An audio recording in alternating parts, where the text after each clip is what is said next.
Quando nós lemos a Bíblia, que já foi escrita há tantos anos, ela pode ser para nós como uma refeição de ontem ou da semana passada que pusemos no frigorífico, ou pode ser a revelação de Deus para este dia, para o que nós necessitamos, ou para este dia, ou para a fase que nós nos encontramos na nossa vida, ou talvez seja algo que Deus queira dizer que vai acompanhar-nos durante algum tempo, mas é uma verdade bíblica. E para mim é importante eu ter um sentir de que Deus está a dizer algo e eu encontrar na palavra de Deus, mesmo em passagens muito conhecidas, encontrar lá algo novo. Ou algo que fale muito ao meu coração. E reconciliação é um daqueles tópicos que nos ajuda bastante na fé. Saber que estamos reconciliados com Deus. E o que nós vamos ver é o processo de Deus quanto à reconciliação, o porquê da reconciliação. E hoje nós vamos ver mais o porquê da reconciliação. Portanto, uma das doutrinas mais cativantes que encontramos na Bíblia é o ensino sobre a reconciliação. A Bíblia mostra-nos que houve um tempo em que existia uma separação entre o ser humano e Deus. Deus, como Criador, contemplava o ser humano, vendo a necessidade do ser humano, e o ser humano a pensar em Deus. É interessante quando perguntamos às pessoas acerca de Deus ou se creem em Deus, a maior parte das pessoas dizem que acreditam em Deus ou têm o pensamento em Deus. No entanto, quando conversamos mais sobre o assunto, vimos que há uma necessidade de conhecerem mais a Deus. Eu creio que isso revela a realidade do que é estar separado de Deus. A pessoa pode pensar em Deus, mas sente que há uma separação. Este relacionamento com Deus que hoje nós temos em Jesus nem sempre foi assim. Porque houve um tempo em que existia a separação, não havia um relacionamento de paz nem intimidade entre nós e Deus. A Bíblia diz que Deus criou os céus e a terra, criou o ser humano. É interessante que a Bíblia diz que Deus criou o ser humano à sua imagem e semelhança. E este aspecto é muito importante nós termos em mente. Porque Deus diz que nós somos criados à imagem e semelhança dele. Ou seja, há algo em nós, que Deus pôs em nós, ou com que ele nos criou, que se relaciona muito com Deus. Porque fomos criados à imagem e semelhança de Deus. Nós não vamos ler agora Gênesis capítulo 1, capítulo 2, capítulo 3, mas só fazer algumas referências. E ao ver o propósito que Deus deu à criação humana, à criação de Adão e de Eva, um dos propósitos realmente foi encher a terra, multiplicarem-se, encher a terra e governar sobre a terra, ou dirigir a terra. Entre estes propósitos múltiplos, Deus disse para multiplicarem a terra. Agora pensem nisto. Deus criou Adão e Eva à sua imagem e semelhança e depois disse para se multiplicar e encher a terra. O que é que Deus quis ver em toda a terra? Pessoas criadas à imagem e semelhança de Deus. Pessoas que se pudessem relacionar com Deus. Pessoas que pudessem ter comunhão com Deus. Pessoas que pudessem responder a Deus. E este aspecto é tão importante. Deus criou o ser humano para ter uma comunhão especial com ele. E pela leitura da Bíblia, nós vimos que isto realmente não é muito estranho, porque encontramos na Bíblia casos como Abraão falava com Deus. Deus chamou Abraão, e se formos a ler a história de Abraão, encontramos que várias vezes Deus conversava com ele e Abraão conversava com Deus. Vimos também que Moisés conversava com Deus. Moisés falava com Deus. Aliás, chegou mesmo a um ponto, tanto em Abraão como Moisés, que o diálogo de qualquer um destes para com Deus realmente afetou a história da humanidade. Quando Deus disse que iria destruir a nação de Israel, quem é que esteve diante de Deus a interceder pelo povo? Foi Moisés. E se não fosse isso, eu não sei se a história hoje seria como ela é. No caso de Abraão, que Deus disse que iria destruir Sodoma e Gomorra, e foi o que aconteceu, mas Abraão esteve lá e disse: Senhor, se estiverem lá 20 justos, 15 justos, 10 justos, vai destruir todos. E Deus disse: eu não farei uma coisa dessas. E tudo porque Abraão intercedeu. E há muitos exemplos na Bíblia. Se nós formos a pensar no Novo Testamento, quando o Senhor subiu ao Monte de Transfiguração, levou com ele Pedro, Tiago e João, e lá no monte ele transfigurou-se, e diz a Bíblia que apareceram a conversar com Jesus Moisés e Elias. E o que é que eles falavam? Acerca da morte de Jesus que se iria realizar em Jerusalém. Estavam a falar sobre isso. E o que é que significa a morte de Jesus? A nossa redenção. Portanto, a Bíblia está cheia de exemplos de Deus a conversar com o ser humano acerca do que ele ia fazer, do que ele estava a projetar para o seu povo. Portanto, há um diálogo. E com quem é que Deus estava a falar? Com seres criados à sua imagem e semelhança. Portanto, quando Deus criou o ser humano, Deus os criou com esse propósito. Diz a Bíblia em Gênesis 2:8 que Deus plantou um jardim no Éden. O Éden era um espaço maior e dentro desse espaço chamado Éden, lá dentro Deus plantou o jardim e foi lá que pôs o ser humano que formou. E eu achei isso tão interessante.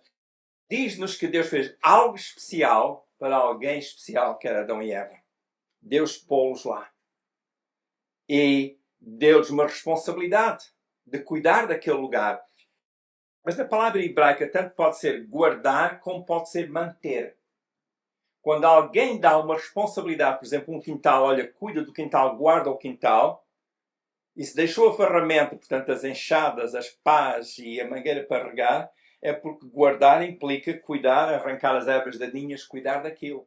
E o jardim que foi Deus que plantou, Deus deu responsabilidade ao ser humano para estar lá a tomar conta daquilo. E o hebraico, a construção da frase e a palavra usada indica que era um lugar vedado. Eu depois pensei, já os animais tinham sido criados. Já haviam raposas, já haviam coelhos. E eu depois pensei, pois, os animais já naquele tempo onde havia comida, eles apareciam para comer. Então o jardim foi vedado, porque era o lugar que Deus preparou, plantou, preparou para Adão e a sua família. Porque Deus disse, multiplicai-vos, enchei a terra. E era para começar por ali. Vejam este aspecto da comunhão com Deus. E a Bíblia também diz em Gênesis capítulo 2 que Deus passeava pelo jardim. Deus passeava por aquele lugar. Nesta responsabilidade que o ser humano tinha, Deus passeava. E diz a Bíblia também que foi Deus que trouxe os animais a Adão para eles pôr os nomes.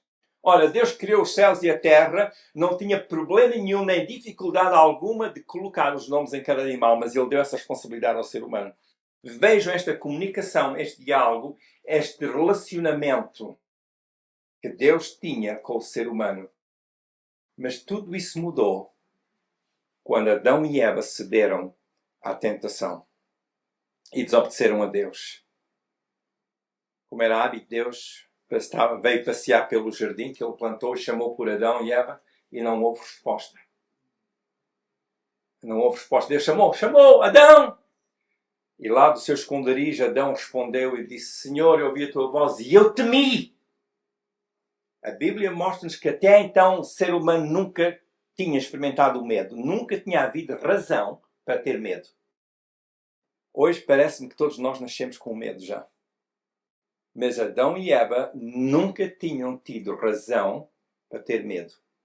Mas quando Deus apareceu, como era hábito, eles esconderam-se. E aí começou a separação.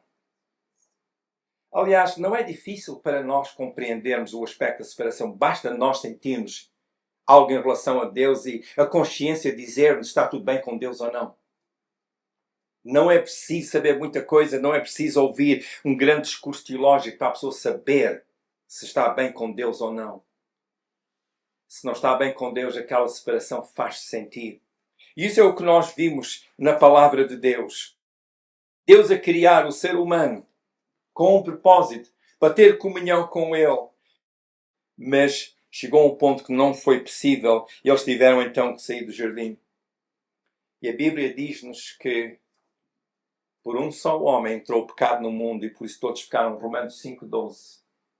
Romanos 5:12. Como por um homem entrou o pecado no mundo e pelo pecado a morte, assim também a morte passou a todos os homens, por isso que todos pecaram.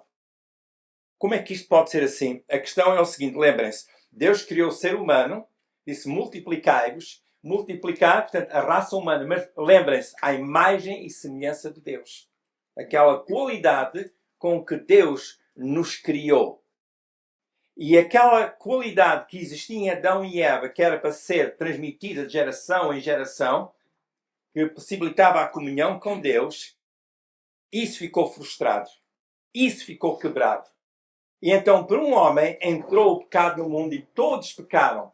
Porquê? Porque todos viemos da mesma massa. E porque viemos da mesma massa, o pecado que afetou Adão e Eva, criando incompatibilidade com Deus, porque há aqui um problema de compatibilidade. Porquê é que Adão e Eva não puderam continuar no jardim do Éden? Porque ficou sacrificado, frustrado aquele relacionamento ao ponto que não combinava mais com Deus. E o problema que o ser humano tem é não conseguir combinar com Deus, relacionar-se com Deus, ter comunhão com Deus numa base de inocência e pureza. Porque Adão e Eva foram criados com muita inocência. Eles não sabiam que era o mal. Nós olhamos para uma criança e a criança pode fazer malandrice, mas nós sabemos que a criança é inocente. Nem se percebe do mal que está a fazer tanta vez. Assim é esta a necessidade do ser humano que é transmitida.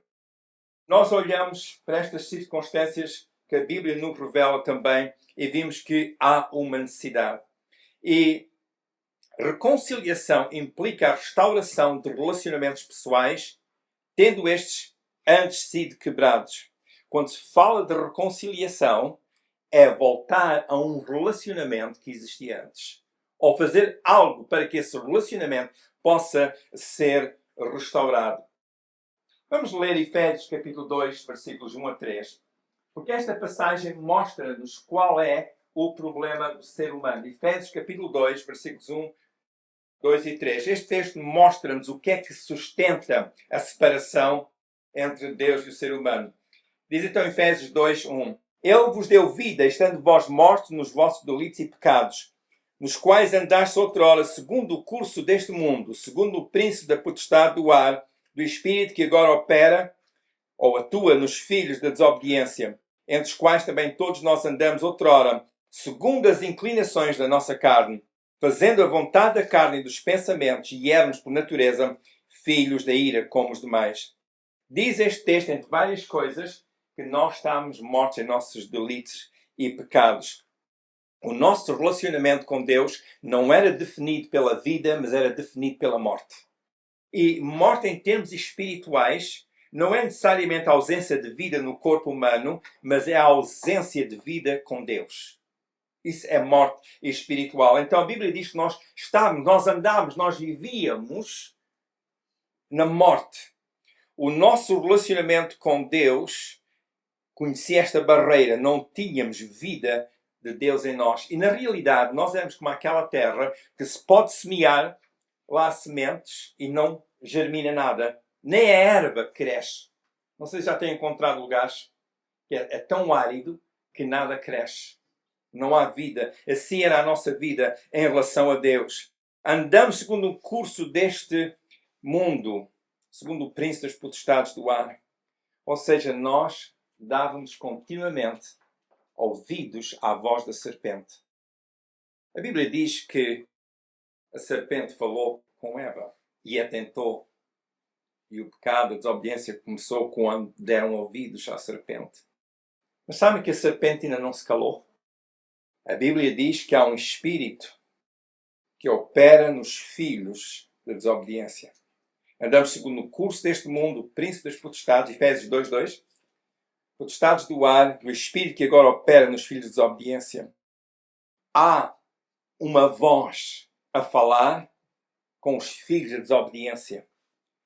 E é curioso que desobediência atrai desobediência, ou a desobediência é sensível à voz da desobediência, ou seja, à voz da serpente. E por causa disso nós éramos filhos da ira. Ou seja, estávamos condenados à ira de Deus. Andámos segundo a nossa vontade, fazíamos a nossa vontade e continuávamos nas nossas falhas, separados de Deus. E continuávamos na incompatibilidade com Deus. E hoje o problema do ser humano é a incompatibilidade com Deus. Como é que isso aconteceu? Desobediência, o pecado, algo que trouxe desconfiança. Vamos ler Isaías 59:2. Isaías 59:2. Diz assim: as vossas iniquidades, ou seja, as injustiças, as maldades, as perversidades, as abominações, fazem divisão entre vós e o vosso Deus, e os vossos pecados ou ofensas encobrem o seu rosto de vós, para que não vos ouça. Parem bem neste versículo. É o pecado, a maldade, aquilo que é ruim em nós aos olhos de Deus, que nos separam de Deus, ao ponto que Deus encobre o seu rosto. Pecado é uma ofensa a Deus. E quem ofende Deus, Deus olha para o outro lado. Deus não olha para a ofensa. Costuma-se dizer que Deus não aceita o pecado, aborrece o pecado, mas ama o pecador. E a verdade é que Deus ama o pecador. Deus nunca deixou de amar Adão. A justiça de Deus não o impede de amar. A justiça de Deus não o faz parar de nos amar. Ele continua a amar-nos. No entanto, quando a pessoa anda na desobediência, está nesse caminho da desobediência e está a ofender a Deus, Deus esconde o seu rosto. Ele olha para o lado. Um ponto interessante aqui. Quais foram aquelas palavras tão marcantes, tão sentidas que Jesus disse na cruz? Antes de morrer: Deus meu, porque me desamparaste. E a Bíblia diz que Jesus levou sobre si os nossos pecados.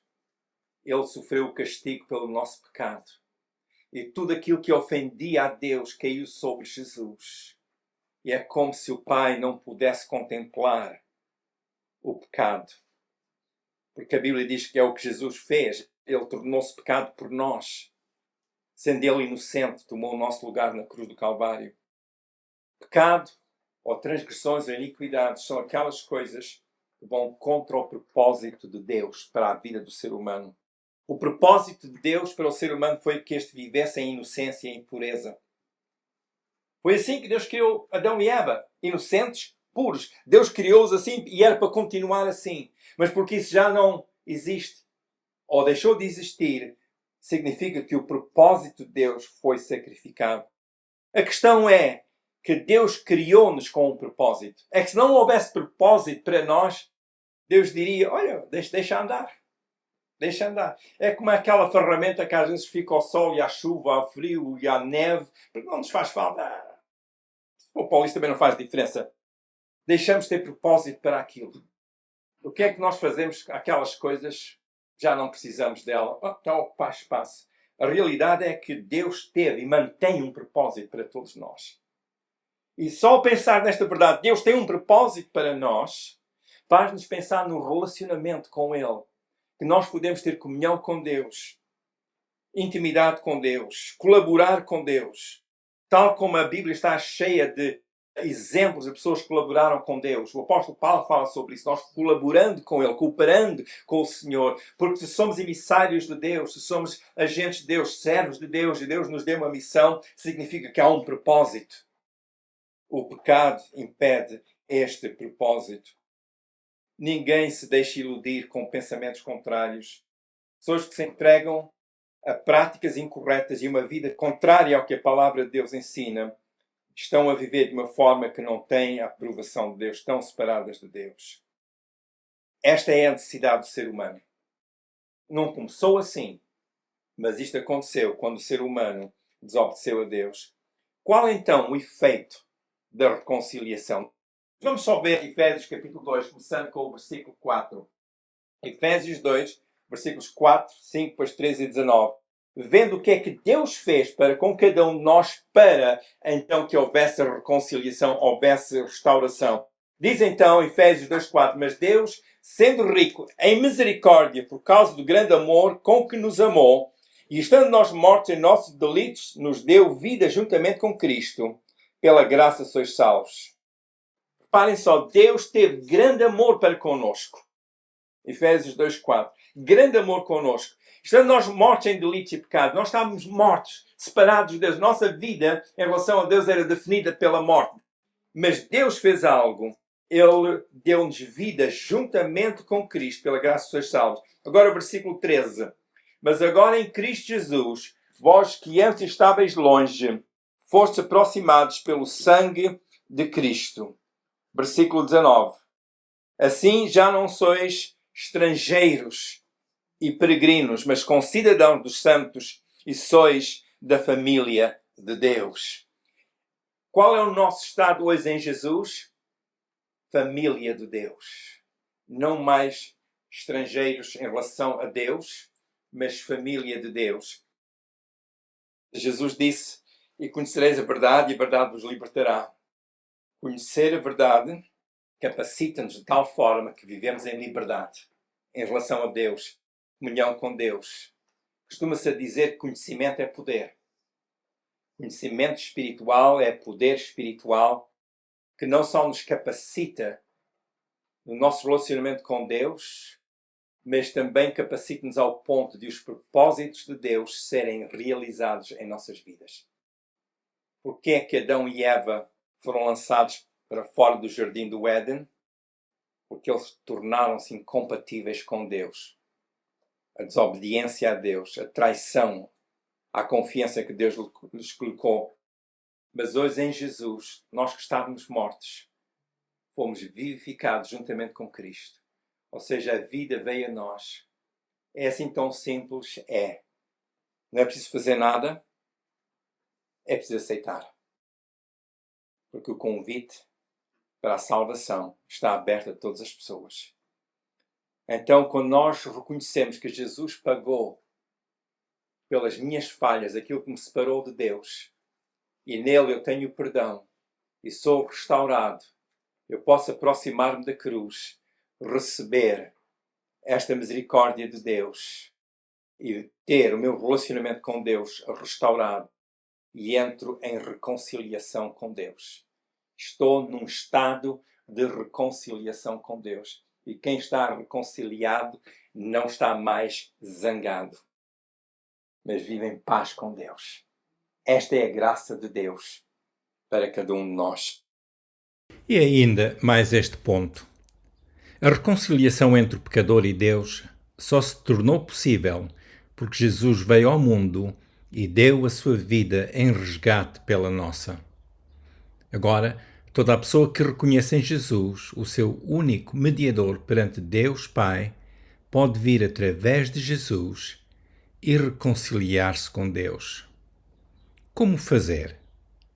Faça como nos ensina a Bíblia. Confesse que Jesus é o Filho de Deus. Diga a Deus que aceita a sua oferta da reconciliação através de Jesus, que morreu por nós na cruz do Calvário. Um ponto importante nestes passos é que as suas palavras diante de Deus sejam expressas com fé em Jesus. Não há nenhum esforço a ser feito. O único caminho é aceitar pela fé aquilo que Jesus fez por nós e aceitá-lo como o Senhor de nossas vidas. Termino encorajando a todas as pessoas que ainda não receberam Jesus que o façam agora. Receba Jesus como seu Senhor e Salvador. Desejo encorajar todas as pessoas, como é meu costume fazer, encorajar a fazer o seguinte. Todos os dias leiam um pouco da Bíblia. Este exercício é importante para o seu crescimento no conhecimento da Palavra de Deus. Também é importante para o seu desenvolvimento espiritual. Todos os dias, faça a sua oração a Deus Pai. Faça a sua oração em nome de Jesus. Como está escrito em 1 Timóteo 2,5, há um só mediador entre Deus e o ser humano, e este mediador é Jesus. Mantenha o hábito de frequentar uma igreja que ensina todo o Evangelho de Jesus. Este ponto é muito proveitoso para o desenvolvimento de todo o que deseja ser discípulo de Jesus. E, conforme as oportunidades que tiver, fale com outras pessoas acerca da razão de Jesus ter vindo ao mundo. Continue orando a Deus todos os dias, pedindo-lhe que as suas amplas bênçãos sejam manifestas na sua vida. Muita paz de Deus para si. Se desejar mais informação, entre em contato comigo usando o meu endereço de e-mail indicado ao longo do vídeo na parte do rodapé e também aqui nesta nota informativa. Se desejar ser notificado pelo YouTube sobre as próximas reflexões, poderá clicar no botão por baixo do vídeo onde diz Subscribe ou Subscreve. Partilhe esta reflexão com outras pessoas.